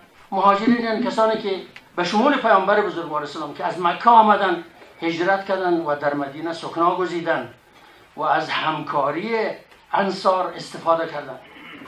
منافقین به ظاهر کلمه خوانده و مسلمان شده در سایه حکومت اسلامی پیامبر زندگی میکردند، ولی همیشه در کمین بودند تا دردسری برای پیامبر ایجاد کنند، شکاف در جامعه اسلامی به وجود بیارند.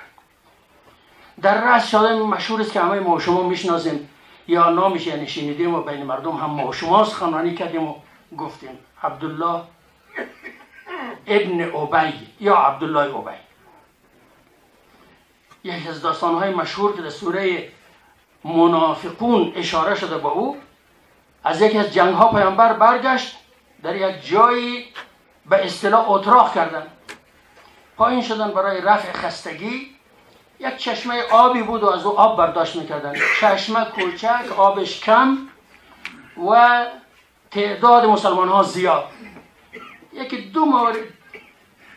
بین یکی دو نفر از مسلمان ها یک کمی درمی نوبت آب گرفتن جنجال پیش آمد. تصادفی یکیش از روی عصبانیت سیلی زد به صورت دیگری. اینی که سیلی رو زده از مهاجرین است، یعنی از مردم مکه. اونی که سیلی خورده از انصار است، یعنی از مردم مدینه. عبدالله ابی حاضر بود، گفت خب آل کار به جایی رسیده که این مهاجرین میان سیلی به صورت انصار میزنن. این از عملکرد خود ماست. ما و شما اینا رو آوردیم در مدینه جا دادیم، ما سر شانه های خود اینا رو سوار کردیم، ما خانه های خود، اموال خانه خود در اختیار اینا گذاشتیم، خود ما رفتیم در سرک و خیابان و کوچه زندگی کردیم.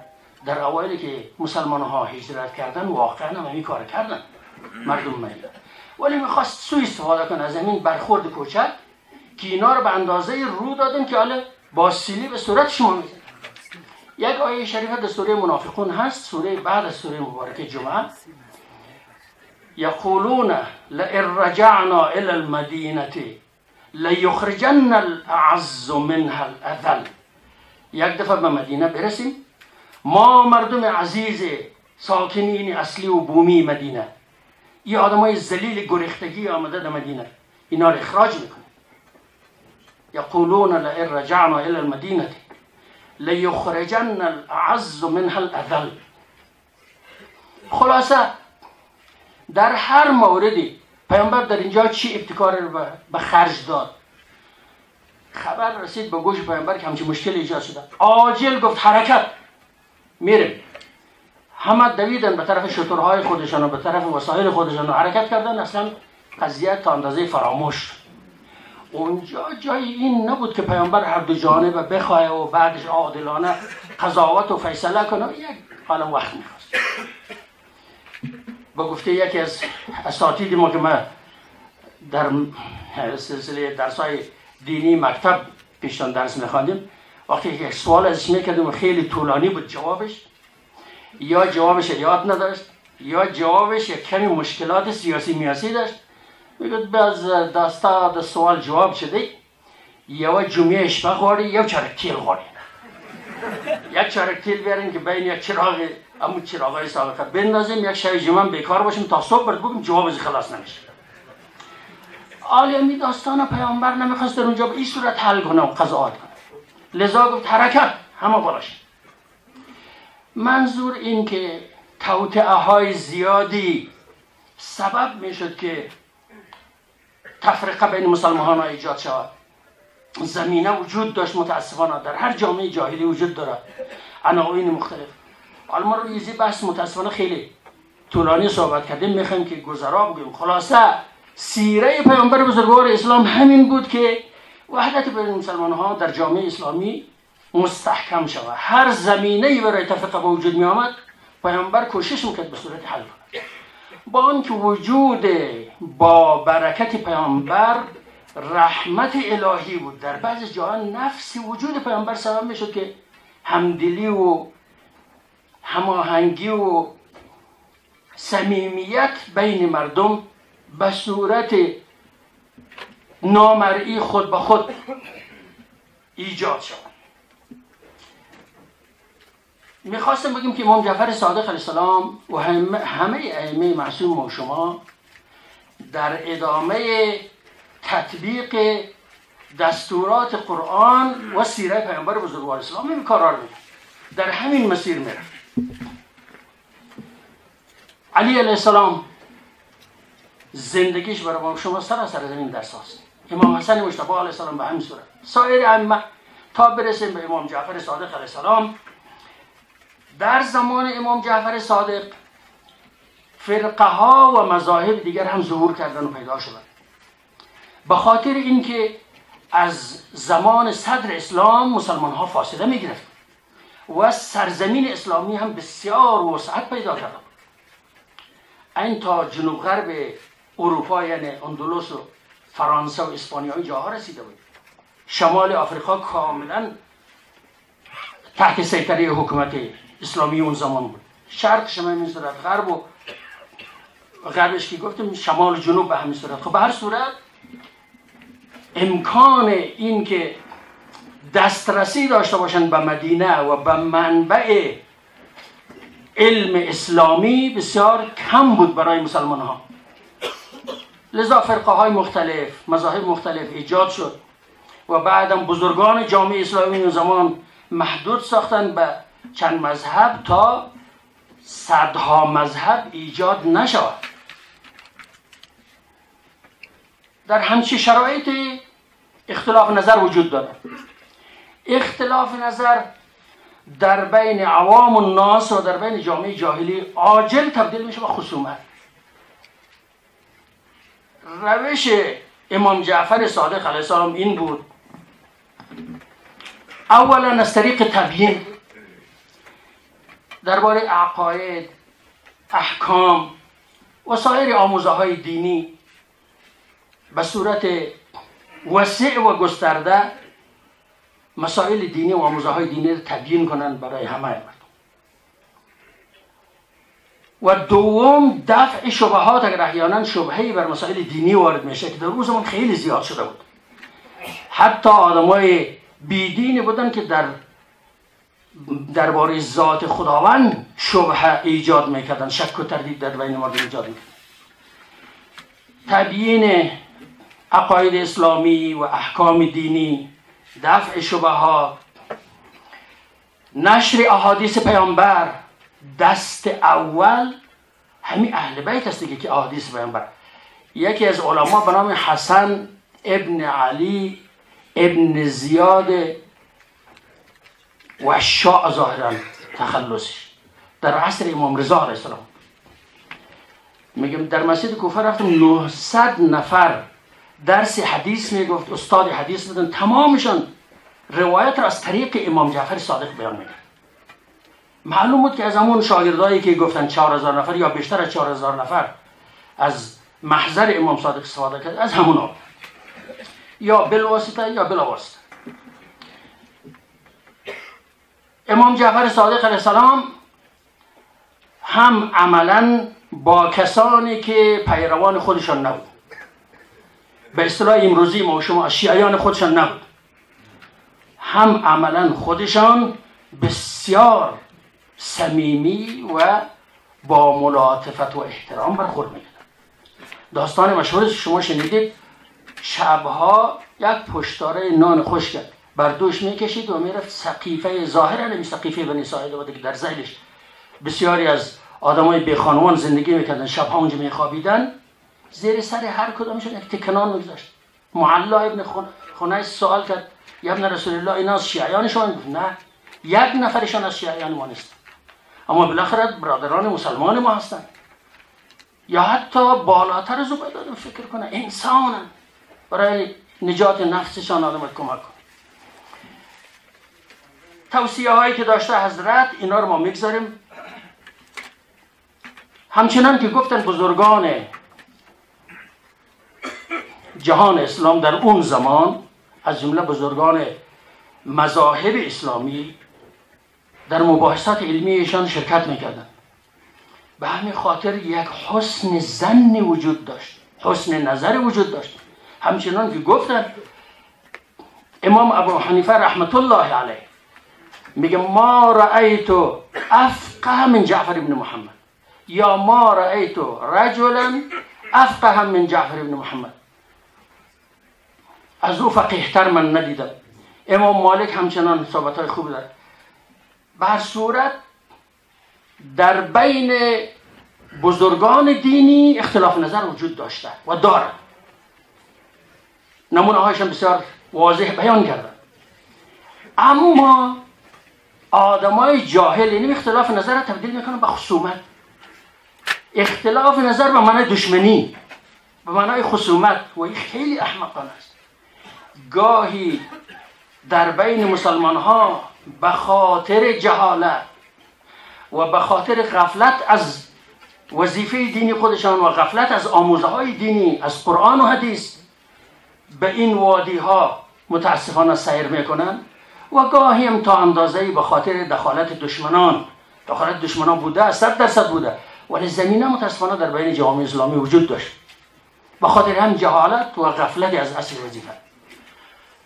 امیدواریم که این گونه جلسات و سمینارها باعث روشنگری بیشتر در جامعه شود و بدانیم که اختلاف نظر در بین بزرگان دینی ما هرگز به معنای خصومتی بین اونها نبوده. حرف زشتی از هیچ کدامشان در مورد دیگری در هیچ کتاب و تاریخی ما و شما نداریم. و السلام علیکم و رحمت الله و برکاته.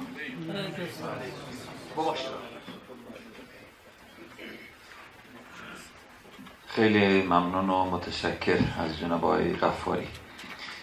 این بحث وحدت امت اسلامی انصافاً بحث خیلی مهمی است. خب قرآن کریم میفرماید واعتصموا بحبل الله جمیعا ولا تفرقوا، یا میفرماید ولا تنازعوا فتفشلوا و تذهب ریحکم، یا پیغمبر اکرم میفرماید المسلمون اخوه لا فضل لأحد علی احد الا بالتقوا. خیلی از مشکلات جامعه امروزی به خاطر اختلاف و به خاطر این است که ما به این اصل اسلامی که اخوت اسلامی است و سفارش پیغمبر اکرم عمل نمی کنیم. پس زیباست از این بحث نگذریم. از سرور مکرم جناب مولوی صاحب ابراهیم بارکزی مؤسس مدرسه عبدالقادر جیلانی رحمت الله و رئیس شورای علمای شرق کابل دعوت بکنیم تا در رابطه با بحث اخوت اسلامی کمی بیشتر بحث رو باز بکنن و بیشتر به این بحث بپردازیم. تا جناب ایشون تشریف میارن از کارشناسان ما فقط جناب آقای استاد محمدی باقی مانده. انشالله مبحث رو جمع میکنیم. صلوات بفرستید.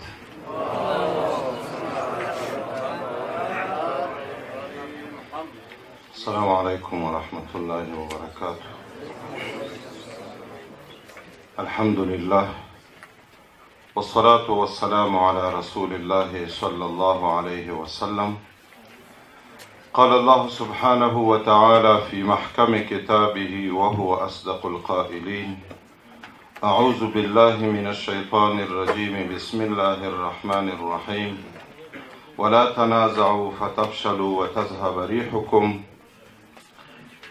قال رسول الله صلى الله عليه وسلم العلماء ورثة الأنبياء إن الله وملائكته يصلون على النبي يا أيها الذين آمنوا صلوا عليه وسلموا تسليما.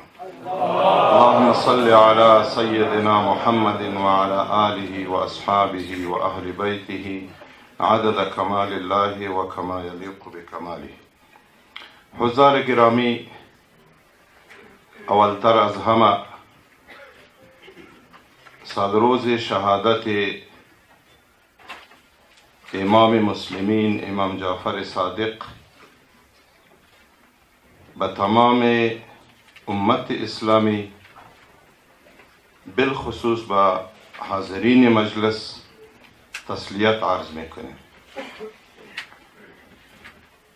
و دعا میکنیم به خاطر خوشنودی روح عالم جید کشور ما شما آیت الله محسنی صاحب خداوند متعال روحشان را شاد داشته باشه. واقعا عالمی بودن که به خاطر اتحاد مسلمانان و هموطنان زیاد تلاش و سعی میکردن. دوستانی که محفل را برگزار کردن الله سعادت دارین نصیبشان بگردن. عزیزان ما شما به خاطر سالروز شهادت امام جعفر صادق رحمه الله جمع شدیم. امام جعفر صادق کسی نبودن که در ده دقیقه از او یاد بود شود و الحمدلله ما شما در اینجا که اکثریت علما، مشایخ، دکتر صاحبان، طلبه، استادای معظم نشستن، کسانی هستند که در رابطه سالها پای استادای معظم ششتن و ورق زدن و معلومات را حاصل کرده که امام جعفر صادق کی بوده. مهم ای هستند که بعد از مرگ ما شما عزیزان از ما شما این سوال نمیشه که امام جعفر صادق چی کرده. این سوال میشه که علمای افغانستان شما چی کرده. تو که با خود پیرو امام جعفر صادق میگفتی و دیگه که برای خود پیرو امام ابو حنیفه میگفت، شما چی کار کرده؟ از ما شما این سوال نمیشه که ائمه اربعه چی کرده و امامای پیشوای شما چی کرده. از ما شما در رابطه با خود ما شما سوال میشه که ما چی کردیم. امروز امت اسلامی را میبینیم که در چی بدبختی زندگی خود با پیش میبره. خاص کر برادرای عزیز ما شما در غزه که هیچ کس مسلمانای قدر زیر تاثیر رفتن کس صدای خودم کشیده نمیتونه. ما شما که الحمدلله دارای یک نظام اسلامی هستیم، نظامی که به خاطر این نظام چند امپراتوری که در این کشور شکست داده شده، انگلیس ها را شکست دادن، روس ها را شکست دادن، ناتو را شکست دادن، به خاطر که در این کشور یک نظام اسلامی به ولی الحمدلله و من اسلام دینی هستند که نه تنها برای بشر بلکه برای تمام مخلوقات الله احترام قائل است. اسلام اینطور یک دین است. ما شما چی کار بکنیم که کشور خود را دیگه از تهاجم فرهنگی بیگانگان، از اشغال بیگانگان نجات بده. بیاین که در این تلاش بکنیم، در این سعی بکنیم. امام جعفر صادق واقعا نه تنها که ربط درست است که علما سر ما قرار نشود، امام جعفر صادق تنها به شیعه ربط نداشتن و نه امام جعفر صادق شیعه بوده و نه در قبر این سوال میشه که از ما شما این سوال شود که تو سنی بودی یا شیعه. این خود نمیشه. نمیشه جناب دکتر. این سوال نمیشه. در صورتی که این سوال نمیشه از ما شما که تو سنی بودی یا شیعه، از ما شما پرسان میشه که تو کی بودی. ما مسلمان، اصول اسلام معلوم است. اختلاف طوری که علما قبل از ما گفته، اختلاف باید باعث تفرقه ما نشود. اختلاف باعث این نشود که ما یکی دیگر را تکفیر بکنیم بین علمای سنی و شیعه. علمایی که صاحب دانشگاه و پوهنتون و مکتب و مدرسه و مرکز علمیه هستند با هم جمع شویم بشینیم چطور بتانیم کشور خود نجات بدیم. امروز کشور ما شما زیر تهاجم یک تعارض فکری دشمن است و این همه ما شما قبول داریم.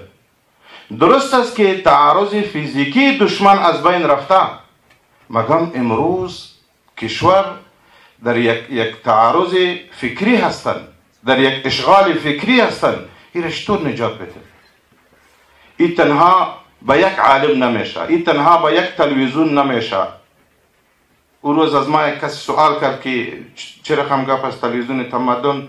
باز ما گفتیم که تلویزیون تمدن خود تلاش خود کرده، مگم تنها به تلویزیون تمدن نمیشه، باید علما، منابر، مساجد، تلویزیون ها، رسانه ها، کسانی که ربط به افغانستان داره، دلش سری مردم میسوزه من حیث یک مسلمان و هموطن، ای باید به خاطر عزت مردم کار بکنه، به خاطر بقای مردم کار بکنه، به خاطر بقای کشور کار بکنه. وقتی که الله ما شما میگه ولا تنازعوا، شما اختلاف نکنین. چرا؟ ولا تنازعوا فتفشلوا وتذهب ريحكم. حیا باشه باز بادتان میبره. الله میگه وقتی که یک نفر ما شما محتاط میباشیم که کدام مثل پنجابی آوری کدام کار خراب نشود، خود در این صورت که آدم خجالت میشه، خو شما وحدت شما را از خجالتی نجات میده، وحدت شما را از چپا شدن نجات میده، وحدت شما را از این نجات میده که دیگران سرتان حاکم شود. باز ما شما که با هم متفق بودیم، این گپ نیست که سنی سی شیعه است. بین در اینجا یک کتله از علمای بزرگوار جور کردیم. آری خو امیرالمؤمنین اگر پرده ما شما در روز محشر امیرالمؤمنین ما شما را از یخن بگیره که ما خو برای علما اختیارات دادیم. تو میتونستی بروی با وزیر حج و اوقاف، تو میتونستی بروی با وزیر پلانی، تو میتونستی با پلانی با پلان مشوره بدی. کی شما یک 20 نفر من حیث علما و من حیث خیرخواهی کشور جمع شدن و رفتن با یک ارگان با او ششتن و یک مشوره که بود به خاطر پیشرفت مردم، به خاطر پیشرفت صحه، به خاطر عزت مردم، شما یک مشوره برایشان ندادین. بین که به خاطر وحدت خود که ما شما پرده واقعا تانسته باشیم که دامان امام جعفر صادق بگیریم. ما در اهل سنت و جماعت 4 سلسله داریم در روحانیت: نقشبندیه، سروردیه، چشتیه، قادریه. نفر پنجمش امام جعفر صادق است، از محمد رسول الله صلی الله علیه و سلم. امام جعفر صادق شخص عادی نبوده. چطور ما بتوانیم پرده به امام جعفر صادق در وقتی که اوج فتنه هست، سر یکی دیگر تاپای کفر است، یکی دیگر را تکفیر میکنن، برای یکی دیگر زندگی حق زندگی را نمیدهند و ما شما به این خوش سر باشیم که ما لقب آیت الله و پلانی و پلان حجت الاسلام و المسلمین، مفتی و شیخ الحدیث، شیخ القرآن از خود کسب کردیم، بس به اینمی نجات باشه و خلاصی باشه. نه، قسم بالله که به این خلاص شویم. این خو مسئولیت داره. صحابه‌ای که در اینجا آمده به همراه ما و شما در کابل از 1000 زیاد صحابه هستند، اینها خود دین رسانده بودن و این دین رساندنش مسئولیت ما و شما است. بس خاص کر از علما. قسم با خدا که تجارای ما و شما دیگه کسی که الله او را صاحب یک لقمه ساخته اونها ملامت نیست، ما و شما ملامت هستیم علما و این مسئولیت با علما میروند که باید با هم منسجم شویم، با هم بشینیم و به خاطر پیشرفت و اتحاد کشور خود کار بکنیم. در غیر آن دعوای اسرائیل خو همه شما شنیدین که ما بسنده صرف به غزه نمیشیم، ما بسنده صرف به بیت المقدس و فلسطین نمیشیم، از نیل تا فرات دعوه داره، از تمام دنیا را دعوه داره. خو وقتی که اسرائیلی که باطل است، اسرائیل ما و شمایی که بر حق هستیم، کمک و نصرت الله شامل حال ما و شما هستن، با امید و توقعی هستن که کمک و نصرت الله شامل حال ما هستن.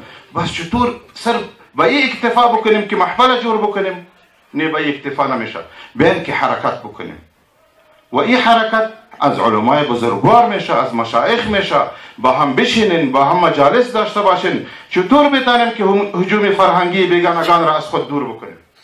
چطور بتوانیم هجوم فکری که در این کشور اشغالگران مانده، این هجوم فکری را از بین ببریم و مردم افغانستان را به یک فکر واحد اسلامی تربیه بکنیم تا در این کشور اگر هندوی کشورم زندگی بکنه، حق زندگی آرام را داشته باشه. و آخر دعوانا الحمدلله.